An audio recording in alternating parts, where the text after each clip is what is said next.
Bitter criticism. I forgot my. I have a liquor, um, a bottle of alcohol, and the bottle says bitter. So it's perfect for my show. It's perfect for my show, but I forgot. I forgot my bitter drink. I have a bitter drink, but I just forgot.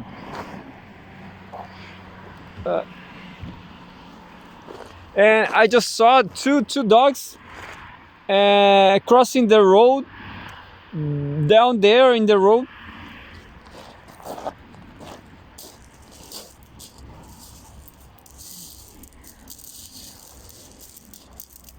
I guess there's a way. There's a way to came here, but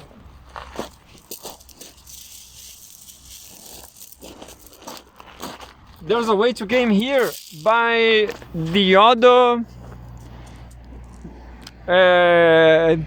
500 meters down there, but there's another way to come here, not right here, but there. Understand?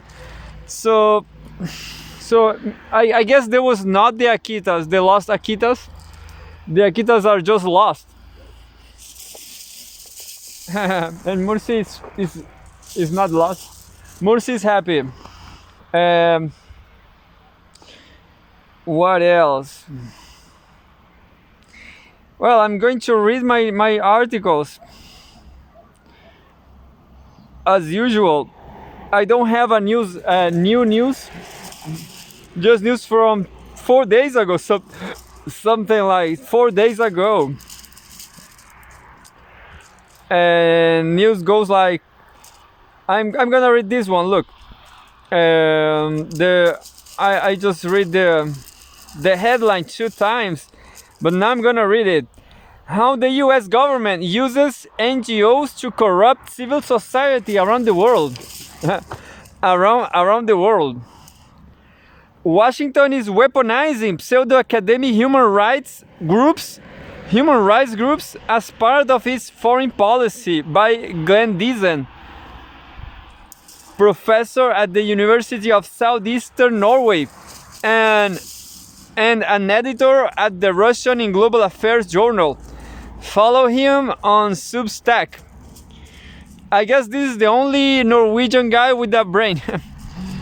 I'm not sure what's happening, but that's it.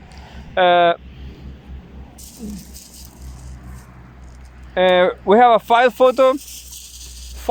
Security forces take measures as protesters gather to stage protests against transparency of foreign influence. Foreign influence bill during voting near Georgian parliament building in Tbilisi, Georgia, May 14, 2024. In the West and beyond, pressure groups operating under the banner of human rights non-governmental organizations, NGOs, have become key actors in disseminating war propaganda, intimidating academics, and corrupting civil society. These outfits act as gatekeepers, determining which voices should be elevated and which should be censored and cancelled. Civil society is imperative to balance the power of the state, but governments are increasingly seeking to hijack it through NGOs. They fund.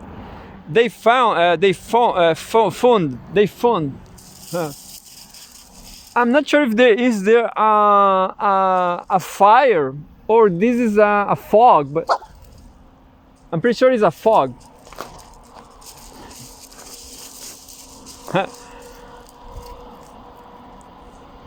They can enable a loud minority to override a silent majority.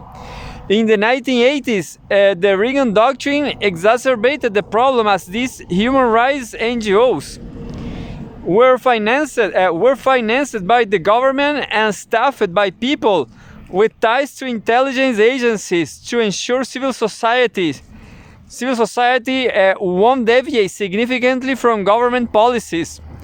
The ability of academics to speak openly and honestly is restricted by these gatekeepers. In a case in point today, NGOs limit dissent in academics debate about the great power rivalry in Ukraine. Well documented and proven facts are the imperative to understanding the conflict are simply not reported in the media, and any effort to address these facts are confronted with vague accusations of being controversial or pro-Russian. There's a lot of fog, you know. There's just too much fog coming from the continent. What a strange fog. There's a lot of fog coming there.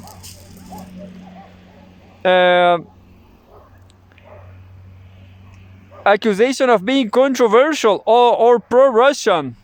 Transgression that must be punished with intimidation, censorship, and cancellation. I will outline here first my personal experiences with one of these NGOs and how they are hijacking civil society. My encounter with Norwegian Helsinki Committee. The Norwegian Helsinki. Why there's a Norwegian Helsinki? Well, a Norwegian committee in Helsinki. The Norwegian Helsinki Committee is financed by the U.S. government, and CIA cut out the National Endowment for Democracy (NED). They regularly publish hit pieces about me and rarely miss their weekly tweets that label me as propagandist for Russia. It is always name-calling and smearing rather than anything that can be considered coherent argument.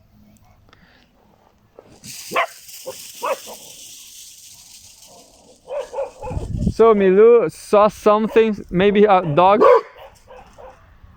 I'm not sure if there is the Akitas. I hope not. I guess it's not. I was watching these dogs. They didn't look like Akitas. The Akitas. I have a wood here, so you know, maybe the wood will be not enough. But I have these ones. Look, I have this one. This one will be enough for the black Akita. The important question is the black Akita. Anyway, Milou saw something.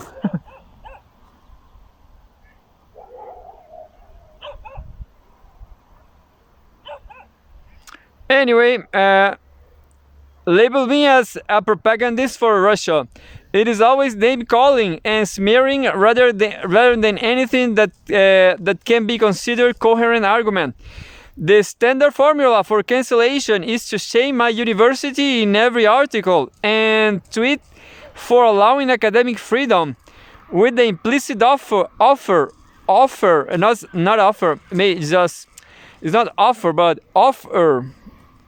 I will show you. Offer from off. The implicit offer, look. Strange, well, I never saw this word before. With the implicit offer of redemption by terminating my employment as a professor. Peak absurdity occurred with a 7-page article in a newspaper in which it was argued I violated international law by spreading war propaganda. They grudgingly had to admit that I have opposed the war from day one, although for a professor in Russian politics, I engaged with Russian media, allegedly made me complicit in spreading war propaganda. Every single time I was invited to give a speech at any event, this NGO will appear to publicly shame and pressure the organizer to cancel my invitation. The organization also openly attempts to initiate academics to rally against me to strengthen their case for censorship in a trial of public opinion. Besides whipping up hatred in the media by labeling me a propagandist for Russia, they incite anonymous online trolls armies such as NAFO to cancel me online and in the real world. After subsequent intimidations through social media, emails, SAMs, and phone calls, the police advised me to remove my home address and phone number from public access. One of the Norwegian Helsinki Committee recently posted a sale ad for my house, which included photos of my phone with my address on their social media followers. The Norwegian Helsinki Committee also infiltrates and corrupts other institutions. One of the more eager Helsinki Committee employees is also a board member at the Norwegian Organization for Non-Fictional Authors and Translators, NFFO.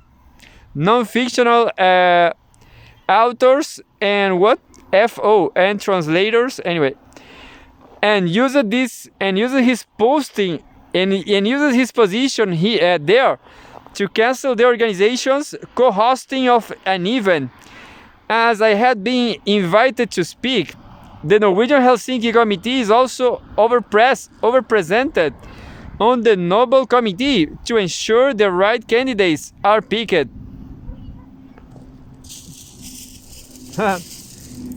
Why would a humanitarian NGO act like modern brown shirts by limiting academic freedom? One could similarly ask why human rights NGO spends more effort on demonizing Julian Assange rather than exploring the human rights abuses he exposed.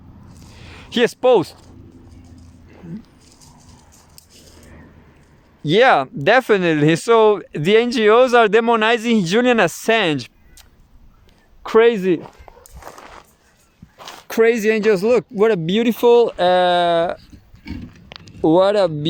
view, isn't it? So the sun is gone. How you dare? Just remember Greta Thunberg. I always remember her there. She, in the end of the day, because of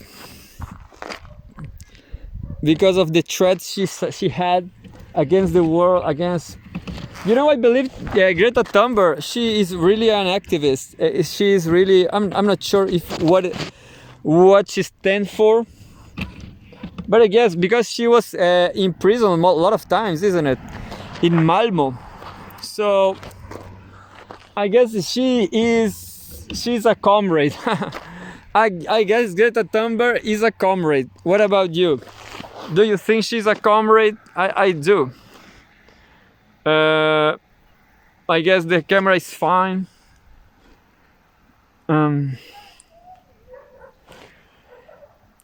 This human rights NGO is devoted primarily to addressing abuses in the East. Subsequently, all great powers politics is framed as a competition between good values versus bad ones, constructing stereotypes for the in-group versus the out-groups, as a conflict between good and evil is a key component of political propaganda.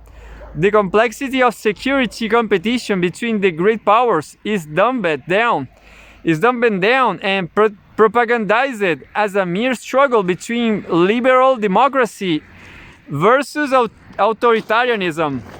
Furthermore, they rest on the source credibility of being non-governmental and merely devoted to human rights, which increases the effectiveness on their messaging.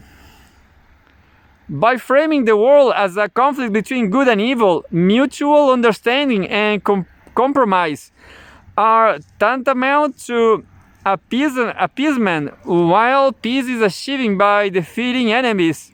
Thus, these human rights NGOs call for confrontation and escalation against whoever is the most recent reincarnation of Hitler, while the people calling for diplomacy are denounced and censored as traitors. NGOs hijacking civil society. After the Second World War, American intelligence agencies took on a profound role in manipulating civil society in Europe.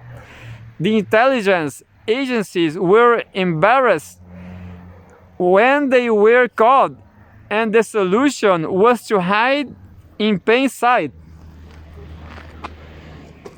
The Reagan Doctrine entailed setting up NGOs that would openly interfere in the civil society of other states under the guise of supporting human rights. The well-documented objective was to conceal influence operations by US intelligence. The non-governmental aspect of the NGOs is fraudulent, as they are almost completely funded by states and staffed with people connected to the intelligence community. Case in point, during Ukraine's Orange Revolution in 2004, an anti-corruption protest was transformed into a pro-NATO, anti-Russian government. The head of the influential NGO Freedom House in Ukraine was the former director of the CIA. Reagan himself gave the inauguration speech when he established the National Endowment for Democracy, NED, in 1983. This was the same year when Almodóvar published Entre Nieblas. I'm just commenting anything. Entre Nieblas, something like that. A good movie. The Washington Post has called NED the sugar daddy of overt operations, and was used to be called propaganda and can now simply be called information. Documents released several revealed that NED compared closely with CIA propaganda initiatives. Alan Weinstein, a co-founder of NED, acknowledged a lot of what he do today was done covertly 55 years ago by the CIA. Philip Agee, a CIA whistleblower, explained that NED was established as a propaganda and endorsement program to subvert foreign nations and style it as a democracy promotion initiative. NED also finances the Norwegian Helsinki Committee. The NGOs allowed Western-backed minority to marginalize a silent majority and then sell it as democracy. Protests can therefore legitimize the overthrow of elected governments. The Guardian referred to the Ukrainian Orange Revolution in 2004 as an American creation, a sophisticated and brilliantly conceived exercise in Western branding and mass marketing for the purpose of winning other people's elections. Another article by The Guardian labeled the Orange Revolution as a postmodern coup d'etat and a CIA-sponsored third world uprising of Cold War days, adapted to post-Soviet conditions. A similar regime change operation was repeated in Ukraine in 2014 to mobilize Ukrainian civil society against their government, resulting in overthrowing the democratically elected government against the will of the majority of Ukrainians. The NGOs branded it a democratic evolution and was followed by Washington asserting its dominance over key levers of powers in Kiev. I'm pretty sure that this time, but I'm not sure if it was since 2004 or to 2014. A lot of 14,000 Russian were killed in Ukraine. At least that was Scott Ritter, an American former, an American citizen, said. More from the sunset. What a sunset, isn't it? That's why I have my studio right here. I guess it's going to be better something like this. Oh, I'm just gonna change it. Yeah, I'm changing all. Yeah, look, right there will be better. Yeah, I'm gonna do it all the time like this. What about that? That will be better, I guess. So yeah, look, all the sea, you know, all the sea. I was doing that because of the land over there. This chunk of land, that's I forgot now what's that. That is Laguna Verde. Yeah, that's Laguna Verde. But right here is just the ocean, you know. Is better, I guess. I guess the ocean is better than Laguna Verde. People say Laguna Verde is kind of violent, you know. There's violence problems over there. Like too much home invasions, understand? That's not so great. Home invasions in Laguna Verde.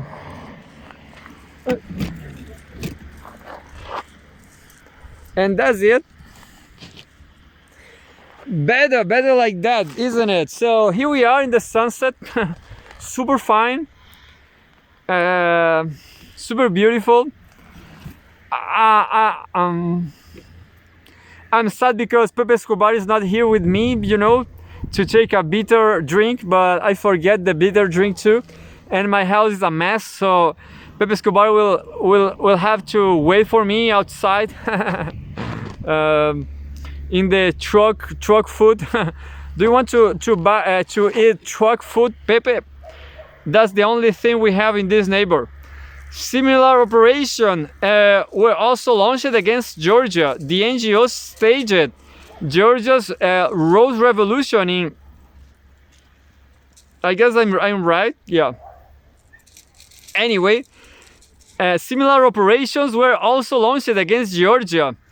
The NGOs staged Georgia's Rose Revolution in 2003, which eventually resulted in war with Russia after the new authorities in Tbilisi attacked South Ossetia. Recently, the Prime Minister of Georgia cautioned that the US was yet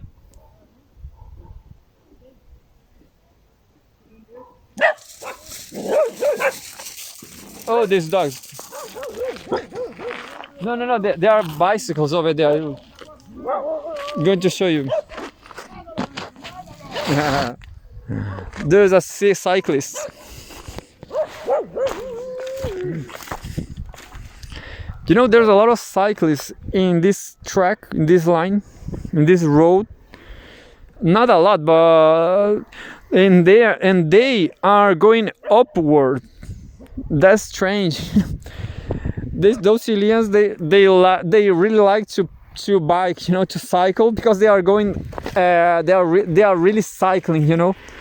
They are really cycling uphill. My opinion, this is crazy. My opinion, you have to take a bus, you know. You take a bus uphill and you just go downhill, of course, downhill. Downhill is faster. Anyway, I always go downhill on my scooter, never uphill. I just walk uphill, you know. Anyway, Rose Revolution in 2003, which eventually resulted in war with Russia after the new authorities in Tbilisi attacked South Ossetia. Recently, the Prime Minister of Georgia cautioned that the US was yet again using NGOs in an effort to topple the government, to use his country as a second front against Russia. Georgia's democratically elected parliament passed a law with an overwhelming majority, 83 in favor and 23 against, for greater transparency over their founding. Anyway, unsurprisingly, the West decided that transparency over founding or of its pressure groups was undemocratic, and it was labeled a Russian law.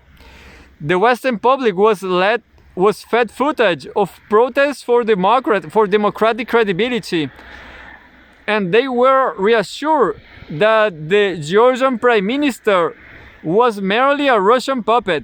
The US and EU subsequently responded by threatening Georgia with sanctions in the name of supporting Georgia's civil society. You know, this article is going huge, dude. It's huge. I guess I'm just gonna read this article. Defending civil society. Society rests on three legs: the government, the market, and civil society. Initially, the free market was seen as the main instrument to elevate the freedom of the individual from government. Yet, as immense power concentrated in large industries in the late 19th century, some liberals looked to the government as an ally to limit the power of large corporations. The challenge of our time is that government and corporate interests go increasingly hand in hand, which only intensifies with the rise of the tech giants.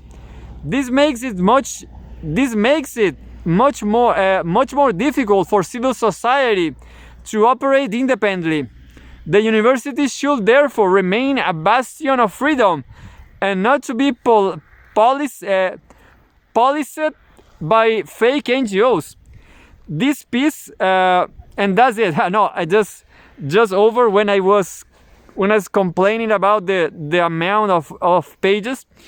This piece was first published on Glenn Deason's Substack and edited by the Russia Today team. I wonder if they put more pages. Anyway, news from the sunset. Russia Today in the sunset. What about that? Russia Today in the sunset. And I have another one from Ivan Timofev. Ivan Timofev, Russia and NATO are drifting towards a major war.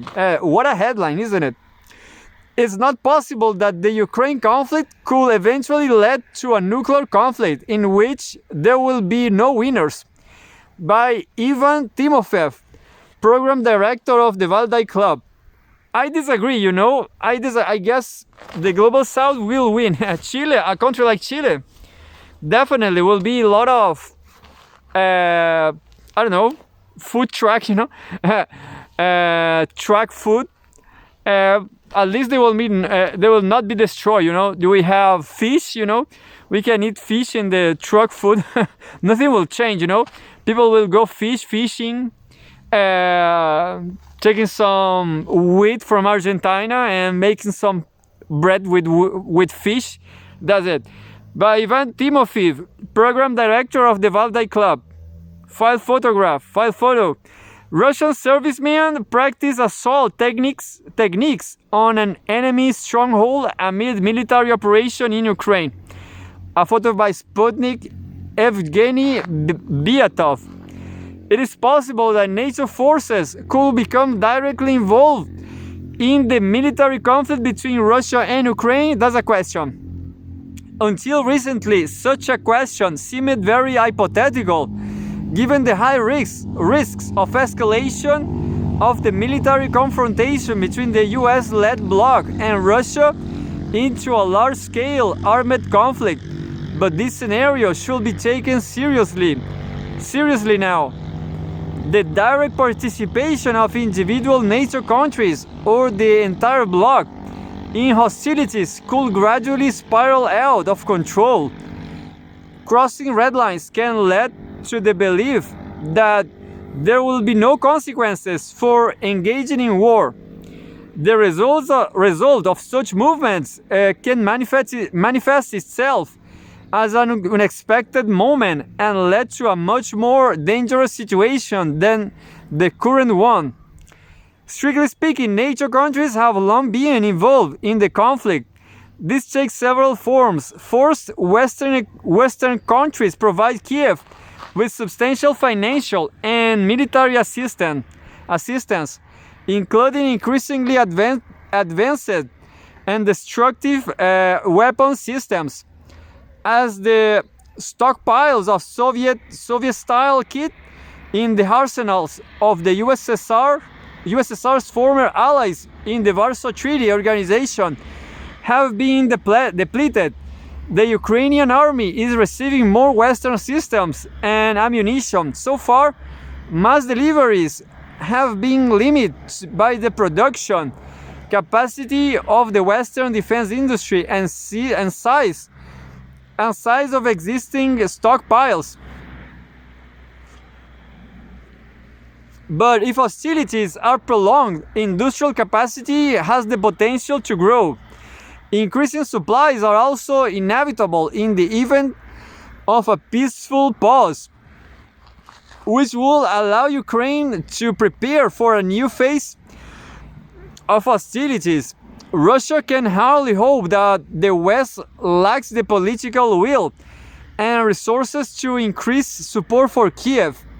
Moscow appears to be preparing for the worst-case scenario, namely a steady increase in substantial and long-term military assistance to Ukraine. In addition to the supply of arms and ammunition, this aid includes the training of personnel, help with the development of military industry and infrastructure, and the reimbursement of expenses in other areas that allow Ukraine to focus its resources on the defense sector.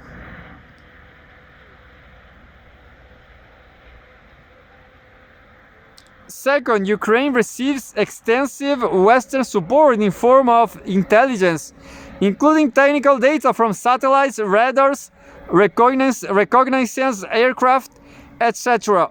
The information received enables a wide range of operations, from scooping the theater of operations to the identification of specific targets. Data providers can be selective in granting the Ukrainian side access, but its use in military operations against Russia is not in doubt. Third, military specialists who are citizens of NATO countries are involved in combat operations. Their role does not always appear to be official. They may be volunteers or simply mercenaries whose participations the authorities of their countries turn a blind eye to. Russian estimates put their number around 2,000 in October 2023. Whether that is accurate or not, it's clear that foreigners are fighting on Ukraine's side, that their participation is systematic rather than accidental, and that at least some of them are citizens of Western countries.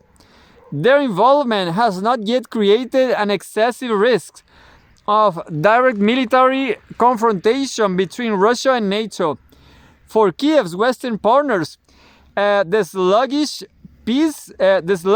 pace of the conflict allows them to gradually improve the quality of their support for Ukraine.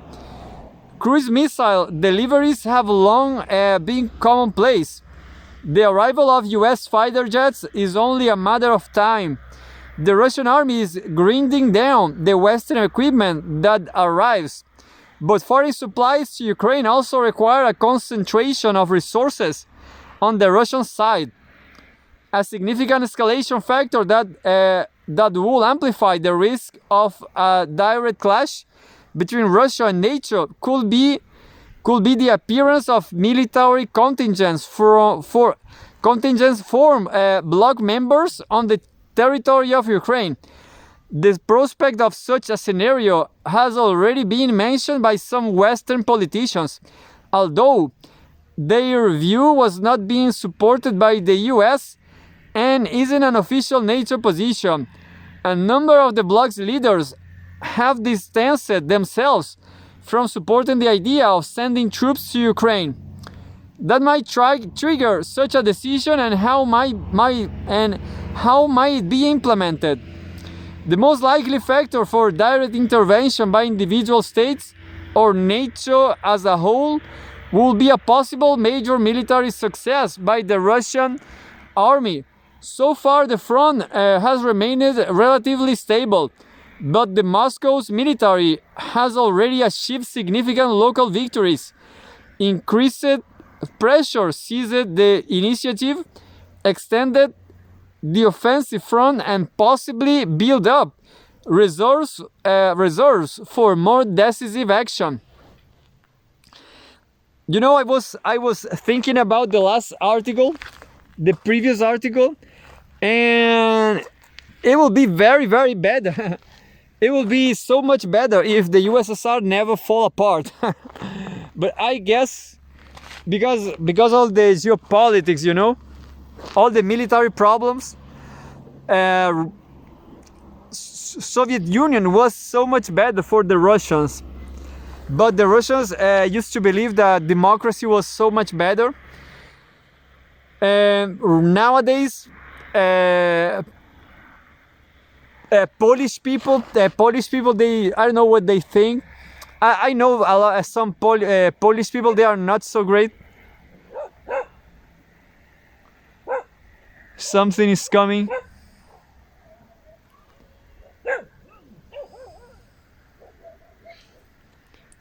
Somebody's coming.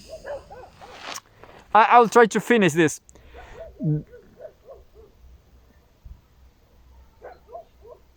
Pressure seized the initiative, extended the offensive front, and possibly build up reserves for more decisive action. But the Moscow's military has already achieved significant local victories. Increased pressure seized the initiative, extended the offensive front, and possibly build up reserves for more decisive action. There are no signs of a repeat of last year's Ukrainian counteroffensive. Kiev is reportedly short of ammunition, although this shortfall could be filled in the future by external supplies. Periodic attacks on Russia's territory with cruise missiles, drones, and artillery cause damage and casualties, but do not disrupt the stability of the front. Moreover, such strikes embolden Russia's determination to create buffer zones, thus the territories from which Kiev will not be able to attack targets in Russian regions. A possible collapse of certain sections of the Ukrainian front and significant territorial advances of Russian forces towards the west is becoming more and more realistic scenario. The fact that no deep advances and breakthroughs have occurred from some time does not mean that there is no possibility in the future. On the contrary, type probability is increasing due to the army's experience in combat, the supply of the military-industrial complex to the front, losses on the Ukrainian side, delays in the delivery of Western equipment, and so on. The Russian army's ability to make such advances and breakthroughs is also increasing. A catastrophic scenario for individual Ukrainian groups is not predetermined, but it is probable. But it is probable. A major breakthrough of the Russian army towards Kharkov, Odessa, or another major city could become a serious trigger for NATO's countries to introduce the question of intervention in the conflict into practical terms. Several such breakthroughs, simultaneous or successive, will inevitably raise the issue. Well, this article is a little longer than I thought. I'm not sure if I'm gonna make it. I will try to run. No, that's it. That's fine. I'm gonna do my yoga. I'm gonna try to do. Yeah, I'm gonna do my yoga just there, as usual. No, it's not usual. It's another. This is another side. Yoga from another point of view. Yeah. Nobody watch my show. Nobody cares about my yoga. But I do my yoga because it's good for my back. It's good for my body. So I'm doing my yoga just to show you how I'm improving, and you should improve too. And we will listen some podcasts. I don't have music. Beijing.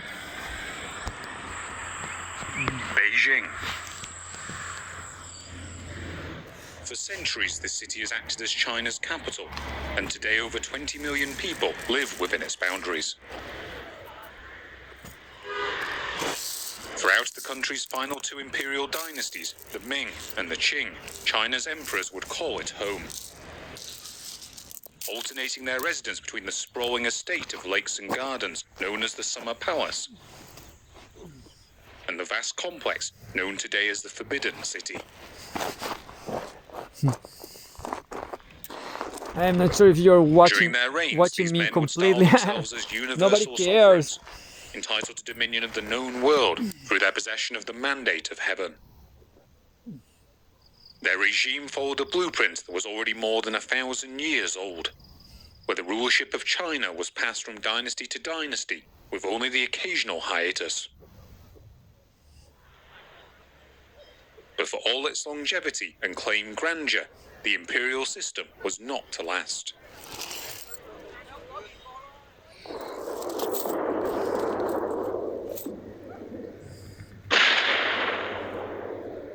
After a series of defeats by European powers in the late 19th century, the prestige of the Qing dynasty collapsed, and the period of attempted reform that followed failed to arrest its decline.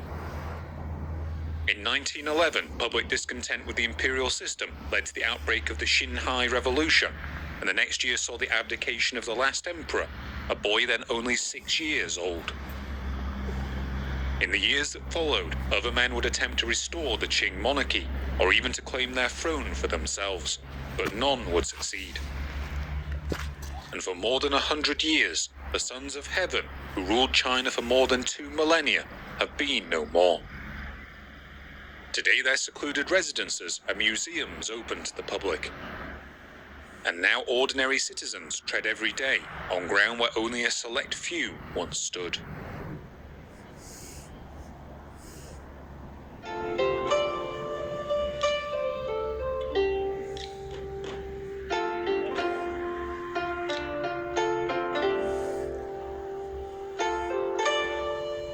The end of the imperial system represented a decisive break with the past.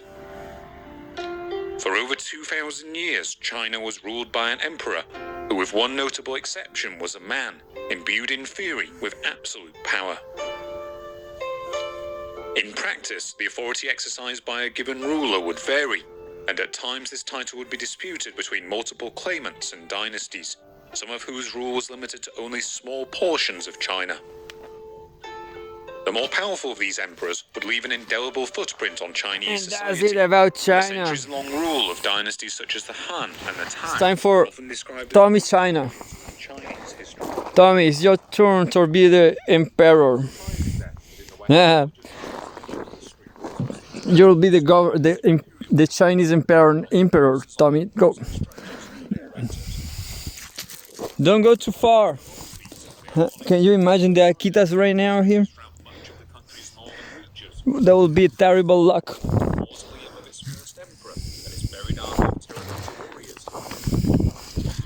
Imposing palace complex of the Forbidden City, which served as the winter residence of China's elite for half a millennium. Outside of these structures, other famous all these podcasts, they are all on YouTube. YouTube is great. Tommy, venga. Milu, venga, venga, venga.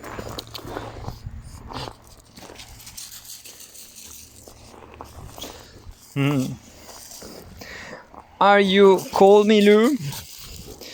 Are you when you go home? Are you freezing?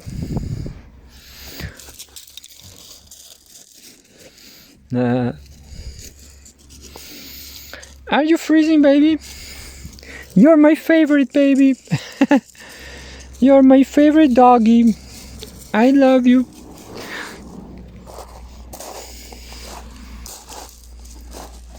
Tommy, where we are? Where are you? Tommy, where are you? Well, what can I say in this 2 minutes left? I guess there's no news, not a great news. I mean, there's no not a great news about. There's no absolutely new, All you listen, Tommy. All you listen from Russia Today. Oh, can you see my? That's my respiration. That's my body heat. It's kind of cold, but I don't feel that cold. Maybe is another matter. Maybe it's like humidity. It's kind of funny, kind of great.